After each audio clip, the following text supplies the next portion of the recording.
पुराने जमाने की ये कहानी बहुत ही दिलचस्प और बड़ी सीख देने वाली है। उस जमाने में राजाओं का राज हुआ करता था। एक राजा ऐसे थे जिन्होंने अपने लोगों को ये कह कर रखा था कि अगर वो किसी की तारीफ में वाह कह दें तो उस व्यक्ति को इनाम में 1000 सोने की मोहरें दे दी जाएं। हालांकि ये राजा इतनी आसानी से किसी की बातों से या काम से प्रभावित नहीं होता था, इसलिए उसके आदमियों को कभी किसी को सोने की मोहरें देने की नौबत आई ही नहीं। एक बार राजा अपने आदमियों के साथ शिकार करने के लिए जंगल जा रहा था। बीच सफर में एक बूढ़े आदमी का घर आया। राजा ने देखा कि वे बूढ़ा आदमी उम्र में 90 साल से भी ज्यादा का लग रहा है। उसके हाथ पैर कांप रहे हैं, फिर भी वे बड़ी मेहनत से एक फल देने वाले पेड़ का पौधा अपने घर के बगीचे में लगा रहा था। राजा को उस बूढ़े आदमी को ऐसा करते देख बहुत आश्चर्य हुआ। राजा का सोचना था कि बूढ़ा जो फल का पौधा लगा रहा है उसे अच्छी तरह से बड़े होकर फल देने में कम से कम 10 साल लग जाएंगे। बूढ़े आदमी की हालत देखकर लगता था कि वे शायद ही 1-2 साल और जी पाएगा। फिर बूढ़ा आदमी क्यों इतनी मेहनत और तकलीफ उठा रहा है? राजा अपने आदमियों के साथ उसके पास पहुंचा और उसने यही प्रश्न बूढ़े से किया। तो बूढ़े ने कहा, महाराज,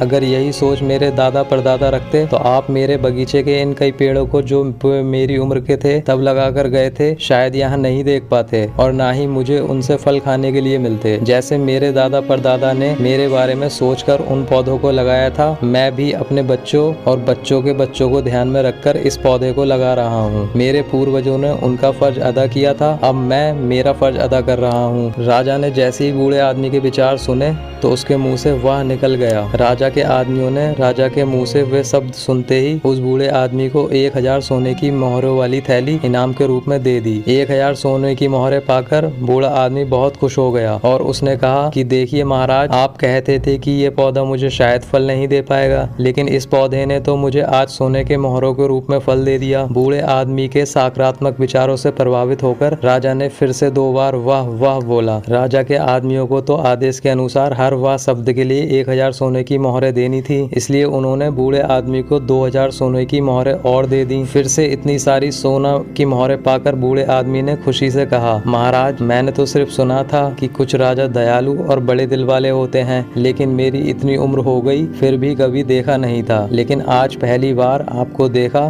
तो उस बात पर विश्वास हो गया। राजा के मुंह से अपनी तारीफ सुनकर लगातार 3 बार वाह वाह निकल गया और बूढ़े आदमी को 3000 सोने की मोहरें और मिल गईं। दोस्तों, ये कहानी जितनी मज़ेदार है उतनी ही गहरी बात भी सिखाती है। ये कहानी हमें सिखाती है कि हर काम सिर्फ अपने मतलब के लिए नहीं करना चाहिए। जब हम कोई काम निस्वार्थ भाव से करते हैं या दूसरों का भला करने के लिए करते हैं तो उसका फल भी हमें ज़रूर और जल्दी मिलता है। इसलिए दोस्तों, निस्वार्थ बनो। अगर कहानी पसंद आई तो वीडियो को लाइक करो। मिलते हैं अगली